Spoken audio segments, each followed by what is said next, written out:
नमस्कार दोस्तों, मैं प्रशांत कुमार शुक्ला एडवोकेट। साथियों, आपका स्वागत है मेरे चैनल में। 13 साल पहले पति को आईपीसी की धारा 498A 304B दहेज हत्या के मामले में दोषी ठहराए गए व्यक्ति को सुप्रीम कोर्ट ने बरी कर दिया। कोर्ट ने कहा धारा 304B आईपीसी और धारा 113B के तहत अनुमान लगाने की जो पूर्व आवश्यकता वो पूरी नहीं हुई है और अपीलकर्ता पर दोष सिद्ध की जो सजा है वो उचित नहीं ठहराया जा सकता। कोर्ट ने कहा मृतक की अस्वाभाविक मृत्यु होने के मात्र से ही विवाह के 7 वर्षों के भीतर घर में मृत्यु हो जाना आरोपी को आईपीसी की धारा 304B 498A के तहत दोषी ठहराने के लिए पर्याप्त नहीं होगा। ऐसे मौत का पर्याप्त कारण भी पता नहीं चल पाया है। इससे पहले अपीलकर्ता ने निचली अदालत में सजा के खिलाफ हाई कोर्ट में अपील दायर किया और उत्तराखंड हाई कोर्ट ने अपीलकर्ता की जो सजा है उसको 10 साल से घटाकर 7 साल कर दी थी। आइए जानते हैं ये पूरा मामला क्या है। डिसीज की शादी अपलैंड के साथ 1993 में हुई थी। शादी अपने हैसियत के मुताबिक उसने पर्याप्त दहेज दिया था। शादी के 2 महीने के बाद उसकी बेटी अपने मायके आई और शिकायतकर्ता को बताया कि उसके ससुराल वाले उससे मोटरसाइकिल लाने के लिए कह रहे हैं क्योंकि वह दहेज में नहीं दिए थे। शिकायतकर्ता ने बेटी को यह कहते हुए शांत किया कि वह वर्तमान मोटरसाइकिल देने में सक्षम नहीं है। हालांकि जब भी उसकी बेटी मायके आती तो मोटरसाइकिल मांग की बात करती थी। शादी के करीब 1 साल बाद भी जमीन की भी मांग वो लोग करने लगे थे और वह हर बार अपनी बेटी को समझा बुझा कर वापस भेज देता था।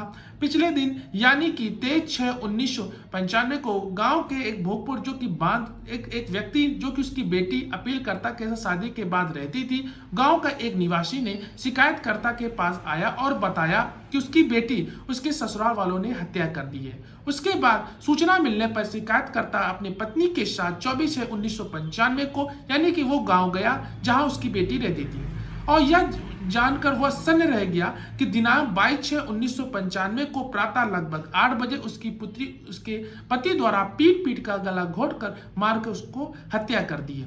उसके बाद उसके शिकायतकर्ता ने अपीलकर्ता यानी कि उसके पति, उसके बहनोई और उसके सास के खिलाफ एक FIR दर्ज कराई और मामले में इन तीनों लोगों के खिलाफ चार्जशीट दायर की गई। अभियोजन पक्ष के ने 6 गवाहों का परीक्षण किया। बचाव पक्ष में जिसमें पति, बहनोई और सास जो शामिल थे, ट्रायल कोर्ट ने सबूतों के मूल्यांकन करने के बाद आईपीसी की धारा 304B 498A 201 के तहत दोषी ठहराया। उन्हें आईपीसी की जो धारा है 304B के तहत 10 साल का कठोर कारावास की सजा भी दी। उसके बाद आईपीसी की धारा 498A और साथ ही साथ 201 और जिसमें 2 साल का सक्षम कारावास भी था।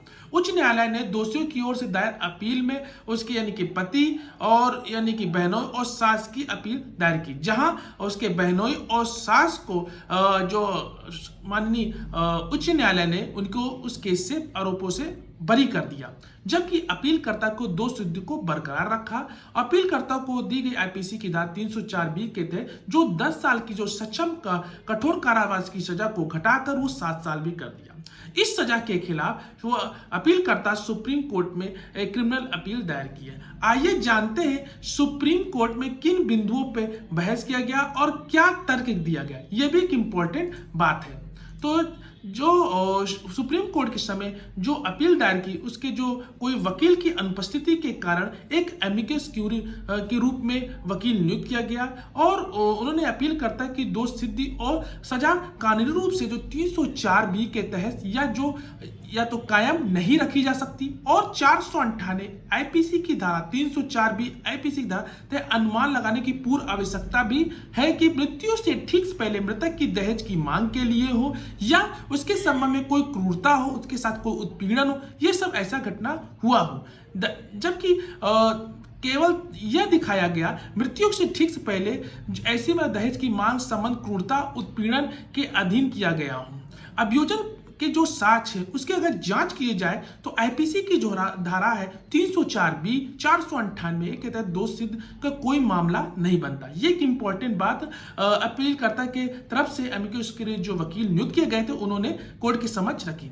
और ये भी कहा गया कि यह भी संभव हो सकता है क्योंकि किसी भी गवाह ने यह भी नहीं कहा मृतक के साथ कोई उत्पीड़न हो या कोई क्रूरता हो। उसकी मृत्यु ठीक पहले दहेज की मांग की गई थी। विवाह 1993 में हुआ था। मृतक की जो मृत्यु है वो दिनांक 22/6/1995 को हुई थी। मृतक के पिता, नाना या मामा सहित परिवार के किसी भी सदस्य ने मृतका की मृत्यु के ठीक पहले दहेज की मांग को लेकर उस उत्पीड़न के बारे में कुछ भी नहीं बताया। दरअसल मृतका के जो गांव में करीब एक दूरी पर उसके नाना नानी और 2 मामा और उसके दाह संस्कार के समय मौजूद थे। उन्होंने न तो किसी प्रकार की इस तरह की कोई शिकायत की और दह संस्कार के बाद पंचायत के हद से उन्होंने दहेज का सारा सामान भी एकत्र कर लिया था। उन्होंने यह भी आगे बताया कि मृतक के पिता को सूचना दी गई थी जो वास्तव में लगभग 290 किलोमीटर की दूरी पे थे और मृतक के पिता का आगमन यानी कि उनका अगर वेट करे तो दाह संस्कार में भी विलंब नहीं हो सकता था, इसलिए दाह को देखते हुए उसमें दाह संस्कार में विलंब न किया जाए। आगे ये भी तर्क दिया गया कि जो महत्वपूर्ण गवाह है यानी कि जो जगीर सिंह जिसका नाम शिकायतकर्ता द्वारा प्राथमिक यानी कि एफआईआर में दर्ज कराया गया था, अभियोजन पक्ष द्वारा साक्ष्य में उसको पेश नहीं किया गया। यह वह व्यक्ति है जो कि शिकायतकर्ता के अनुसार उस गांव का निवासी है और जहां मृतका अपने ससुराल में रहती थी। उसने शिकायतकर्ता को अपनी बेटी की मौत की जानकारी भी दी थी। अभियोजन पक्ष द्वारा इस महत्वपूर्ण गवाह को क्यों रोका गया, ये कोर्ट के समझ ये बिंदुओं पर प्रकाश डाला गया। तो उसके बाद दूसरी ओर जो राज्य के जो विद्वान अधिवक्ता यानी कि जो एडवोकेट थे उन्होंने ये बात दी कि जिसमें एक युवती उसके ससुराल वालों ने दहेज की लालसा में उसकी हत्या कर दी। शादी के महज 2 साल हुए थे और मौत की जो थी वो अस्वाभाविक थी।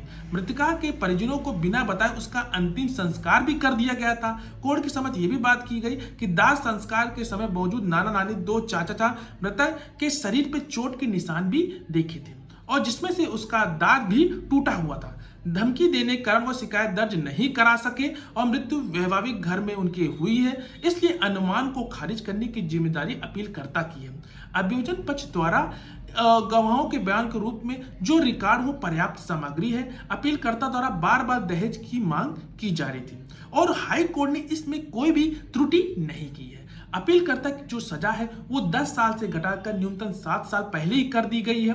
सुप्रीम कोर्ट ने दोनों पक्षों की दलीलों को सुना और कोर्ट ने कहा कि जो धारा 304 बी आईपीसी और धारा 113 बी के तहत अनुमान लगाने की जो पूर्व आवश्यकता है वो पूरी नहीं हुई है।